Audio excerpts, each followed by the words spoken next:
the Dasha Mahavidyas, who are considered to be emanations of Mahavidya, sometimes also called Durga.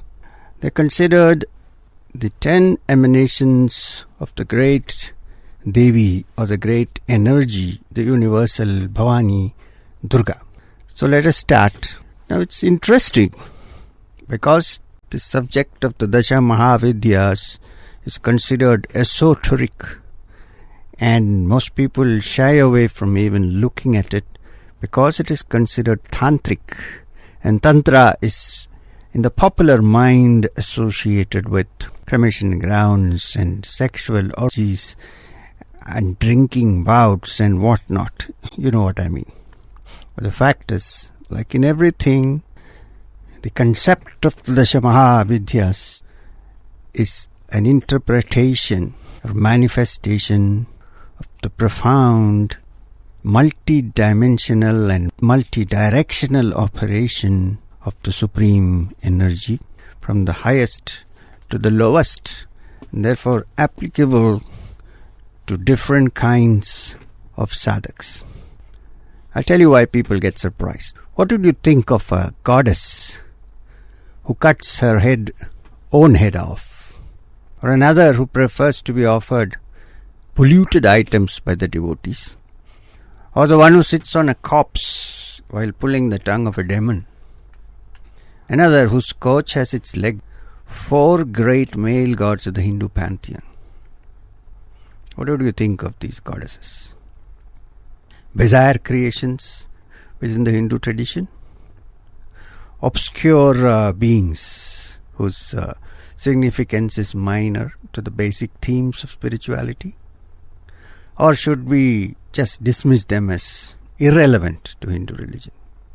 If you go deep and study the entire culture called the Hindu religion, you would find that even its most outrageous manifestations, if understood within their proper context, reveal important spiritual truths. Now, the traditional texts that give in detail or dwell in detail on the Mahavidyas, the Tantrasara, the Shakta Pramoda, the Shakti Sangama Tantra, and many others, discuss each Mahavidya according to a clear structure, which means the description and worship of each of the goddesses is outlined in very similar terms, no matter how different she may appear from the others. They are made to conform to a certain structure that has at least 2 central parts. 1, a ritualistic approach to the deity that is individual and tantric in nature, and 2, a philosophical, mythological idea of the great goddess Mahadevi, to which each of the Dasha Mahavidyas equated. Now, whether the sadhaka, which is the practitioner, worships Kali or Kamala, whether he or she seeks worldly boons or spiritual awareness, there are different patterns of worship prescribed as to how to approach the deity. For instance, the adept must know, perfect, and repeatedly recite the goddess's mantra. This is called the Japasadhana.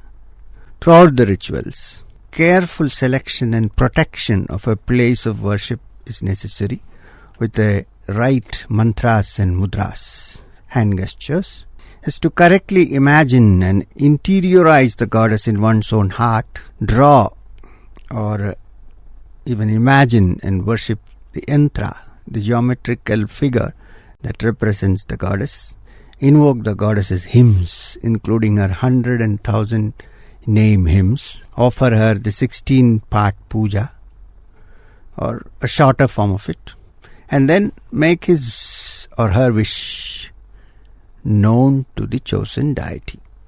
In general, the sadhaka seeks to identify with the goddess in question, to have a vision of her, and to gain a boon that is understood to be part of her grace.